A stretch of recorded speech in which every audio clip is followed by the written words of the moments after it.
Get on board the SK plane, put your seatbelt on and enjoy the ride. No wait, enjoy the video.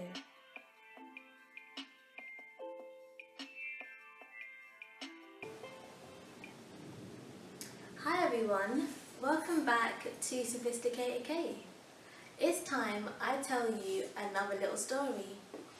So I've been visiting Florida every year for many years now, and I used to travel with my older sister, but in 2012 I stepped out and travelled by myself. I used to be really shy as a teenager, but as I got older, I finally figured that being shy made me miss out on opportunities, and coming all the way to America and shying away would be a massive waste of time. So I came out of my shell and started making friends straight away. On my way home from a day at the barbershop, where I had made new friends, I noticed that I was being followed by a red car. I decided to do the smart thing and stop taking my normal route to get home, but instead switched it up to see if the person was really following me.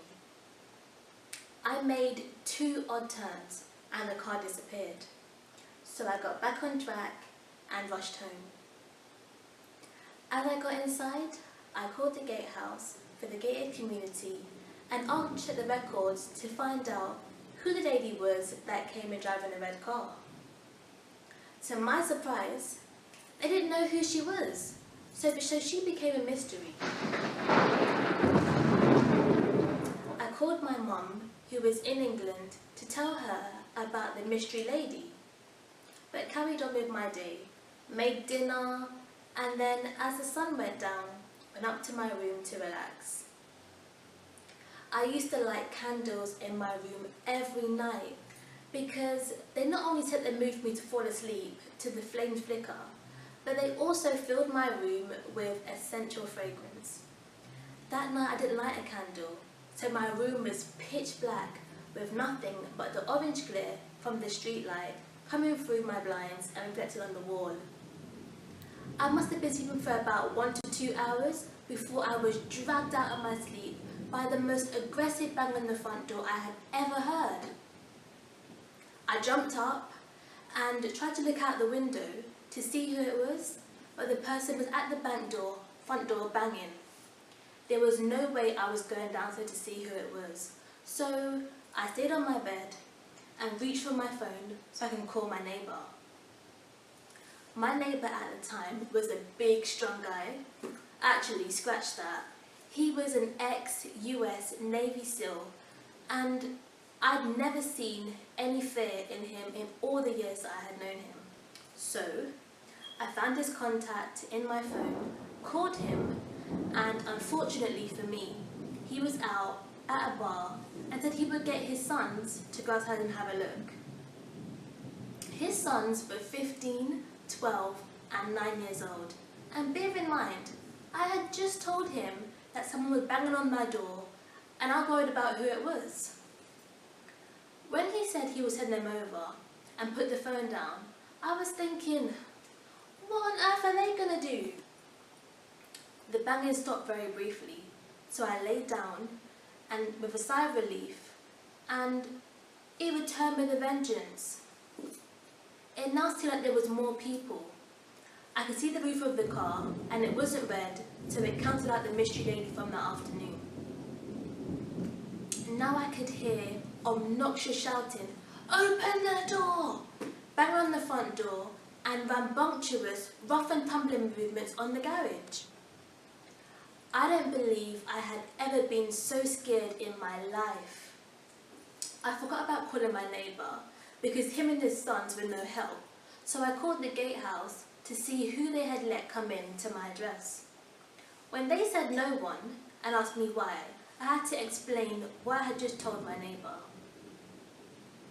The aggression got worse, and I feared that they would either break the door down or smash the garage and get in.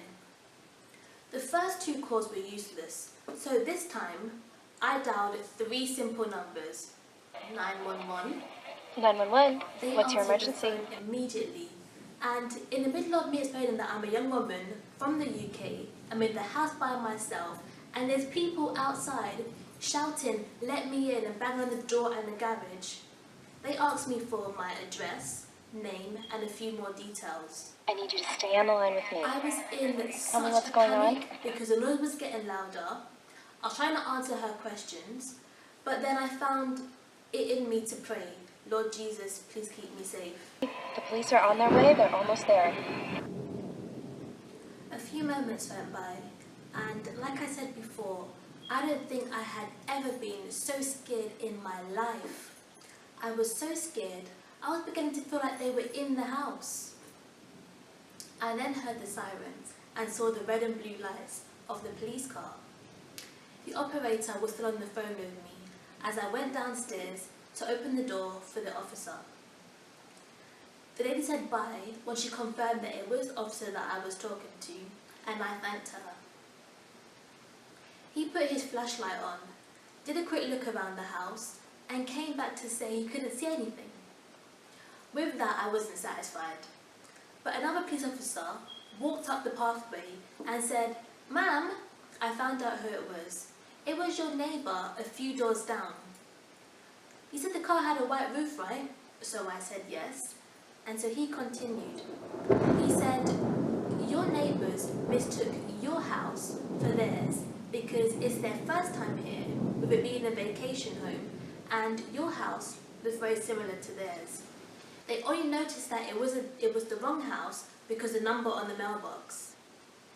To say that I was grateful was an understatement. I gave God thanks for keeping me safe, just as I had prayed. Thanked the officers for getting here as quick as they could. I went back upstairs to lay down. With me being in Florida and 5 hours behind the UK, I had to wait until the morning to call my family and tell them what happened. They were all ears as I told them the story, but the sad part was I had to relive it all over again. Now, I'd say the moral of the story is pray. I prayed a simple 6-word prayer in the middle of a crisis, and God heard my cry. I hope you liked my story. It obviously didn't keep me from coming back here because I'm here again. So thank you for watching, and make sure you like, subscribe, share, comment, and have a good day wherever you are.